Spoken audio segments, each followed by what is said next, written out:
Hey y'all, it's Destiny. You know what's actually wild?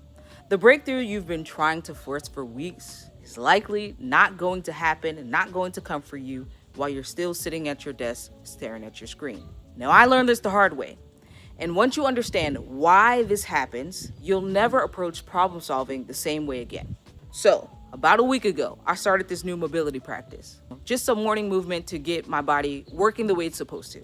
And on day one, my mind had a full-on meltdown. I was sweating, I was uncomfortable, and there was this voice in my head saying, you can't do this every day. This is simply too much. And here's the thing. I help people work through this exact resistance all the time. I know exactly what that voice is. It's your subconscious mind trying to keep you safe, trying to keep everything exactly as it is.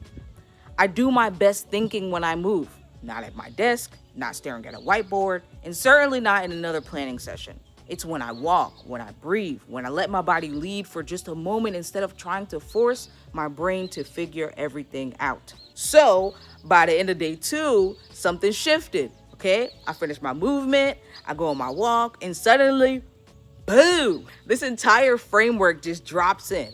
A solution I've been trying to logic my way through for weeks just arrived, fully formed, and it kept coming. Ideas for programs, ways to support people better, clearer language for what I'm building. And all of it came after I moved my body, not while I was sitting there trying to think harder. So here's what I realized. Your body processes things your mind can't yet explain. And when you're stuck in your head, you're basically staring at your feet while trying to ride a bike. You're so focused on not falling that you can't actually see where you're going. But when you move, you look up, right? You gain new perspectives, and your nervous system relaxes enough to let the answers that were already there actually land. Now, I've seen this plenty of times when I work with people as well. You know, someone at a recent gathering that we had mentioned that she takes sleep medication every night just to shut her brain off. I taught her one simple breathing technique, breathing in for a count of 4 and out for a count of 8. And she immediately felt the shift. Her body knew how to calm down. Her mind just needed to get out of the way. So here's what this looks like in practice. 1, when you're stuck on a problem, don't try to push your way through it. Move first, decide after. Take a 5-minute walk before you have a call, before you need to send that, important email, or before you commit to a certain direction. Number 2, notice where your body holds the tension. When you're working through something difficult, is it in your jaw or your shoulders up to here or your ears, right? Your body is always sending you information. Sometimes shaking it out, stepping outside just to feel the sun on your skin is the thing that you need. And don't look at that as a break. Look at that as the work itself. Number 3, stop treating movement like it's separate from your thinking. They are not different things. The clearer your body feels, the clearer your mind gets.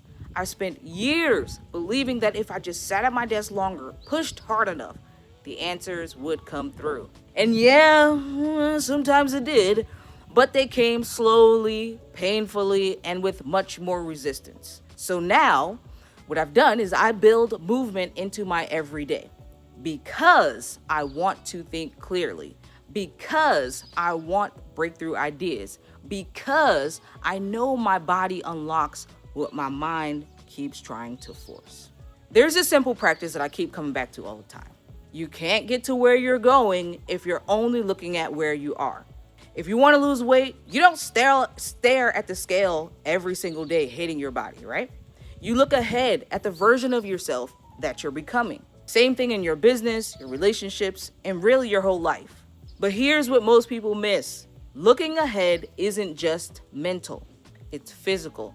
When you move, you shift your nervous system out of survival mode. You stop obsessing over what's wrong right now, and you create space for what's possible. Your body knows how to do this. You just have to let it. If this resonates with you and you're ready to experience this instead of just thinking about it, I run an online community gathering on the first Sunday of every month where we explore exactly this kind of work. It's called Super Sunday. A little bit of movement, a little bit of breath work, and the kind of conversations that help you see your life differently. The link is in the description below. Come experience what it feels like when your mind and your body actually work together. I'll see you there. My name is Destiny. See you next time.